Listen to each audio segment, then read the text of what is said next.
J'étais au bout de ma vie. Genre, j'étais là, putain, c'était horrible, elle a pas le droit de faire ça.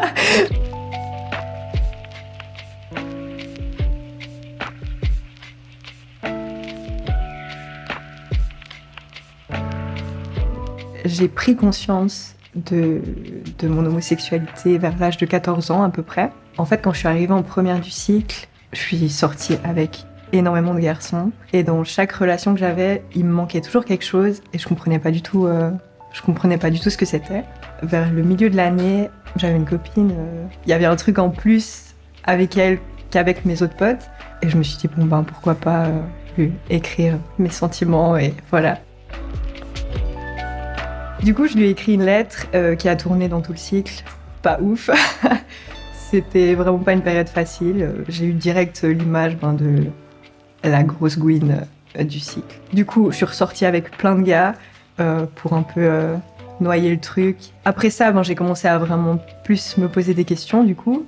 J'avais une image de moi qui était pas du tout incroyable. L'adolescence, c'est déjà pas une période hyper facile, donc quand on se pose des questions comme ça, c'est encore pire. En deuxième du cycle, j'ai rencontré une autre fille qui a été ma première copine du coup. Et là, ça s'est vraiment fait tout seul, c'était évident en fait. Avec elle, j'ai trouvé ce qui me manquait avec les garçons justement. Et c'était incroyable. Ça n'a pas duré longtemps parce que elle était pas prête à assumer ça devant les gens. J'ai perdu beaucoup de potes, c'est là aussi que j'ai vécu les premiers propos homophobes. Les filles allaient se cacher dans les douches pour se changer pendant le cours de sport parce qu'elles avaient peur que je les mate. Voilà. En fait, je l'ai fait quand j'avais 17 ans et demi à peu près, à ma maman donc. J'étais au CEMO et j'ai rencontré une femme là-bas. Souvent, je dormais pas à la maison parce que j'étais avec elle et tout. Et ma maman commençait à se faire grave du souci. Et elle a écrit à ma meilleure pote en lui disant « Ouais, je suis sûre qu'elle se drogue et tout ». Et du coup, je me suis sentie un peu obligée de lui dire parce que je voulais pas qu'elle se fasse du souci. Du coup, un après-midi, quand j'étais au CEMO, je lui envoie un message parce que je me sentais pas du tout apte à le faire en face à face. Du coup, je lui envoie un pavé en lui disant « Écoute, je me drogue pas, mais j'ai rencontré quelqu'un. Et ce quelqu'un, c'est une fille et tout. » Et là, elle me laisse en vue sur WhatsApp tout l'après-midi, genre. Et donc, panique à bord, je me dis, bon, je rentre pas chez moi, je vais rentrer mes affaires par terre et tout. Enfin, j'avais trop peur, j'étais au bout de ma vie. Je lui renvoie un message en fin d'après-midi en mode t'es vénère? Elle me dit, ah non, j'ai oublié de te répondre, mais pas de soucis. Enfin, tant que t'es heureuse, moi, je m'en fous et tout. Enfin, et j'étais là, putain. Et du coup, je rentre chez moi, on en parle un peu et elle s'y attendait, genre, pas du tout. Alors que pour moi, c'était évident que c'était écrit sur mon front, quoi. Et la première chose qu'elle m'a dit, c'est bizarre, quand t'étais petite, tu mettais des robes.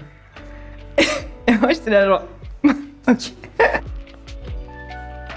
Après que ma mère m'ait laissé, pendant que ma mère m'a laissé en vue tout l'après-midi, j'étais au bout de ma vie.